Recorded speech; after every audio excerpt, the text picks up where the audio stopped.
एक बार की बात है। एक घना जंगल था जिसमें अनेक प्रकार के जानवर रहते थे। इस जंगल में एक चालाक लोमड़ी और एक भोला खरगोश भी रहते थे।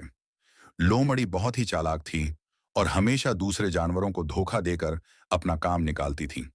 वहीं खरगोश सीधा सादा और मेहनती था, जो हमेशा दूसरों की मदद करने के लिए तैयार रहता था। एक दिन लोमड़ी ने सोचा कि क्यों ना खरगोश को धोखा देकर उससे कुछ फायदा उठाया जाए। उसने एक योजना बनाई और खरगोश के पास गई। प्रिय मित्र खरगोश, लोमड़ी ने मीठी आवाज में कहा, मैंने सुना है कि इस जंगल के एक कोने में बहुत सारे स्वादिष्ट फल लगे हुए हैं, लेकिन वहां जाने के लिए हमें साथ मिलकर काम करना होगा। अगर तुम मेरी मदद करोगे, तो हम दोनों मिलकर उन फलों का आनंद उठा सकते हैं। खरगोश सरल स्वभाव का था। उसने लोमड़ी की बातों पर विश्वास कर लिया और उसकी योजना में शामिल हो गया।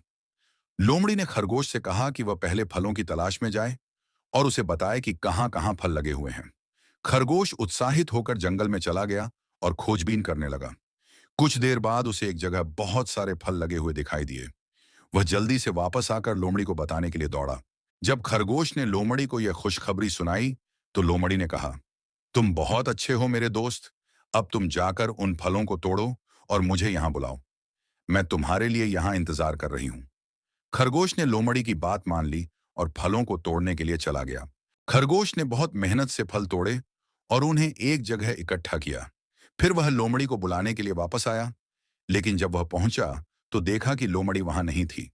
खरगोश ने सोचा कि शायद लोमड़ी किसी और काम में व्यस्त हो गई होगी, इसलिए वह वापस जाकर अकेले ही फलों का आनंद लेने लगा। कुछ ही देर में लोमड़ी वहां पहुंची और उसने देखा कि खरगोश फल खा रहा है। लोमड़ी ने चालाकी से कहा, अरे, तुमने तो बिना मुझे बुलाए ही फल खाना शुरू कर दिया। ये ठीक नहीं है। ये फल मैंने भी तोड़े थे। मुझे भी हिस्सा चाहिए।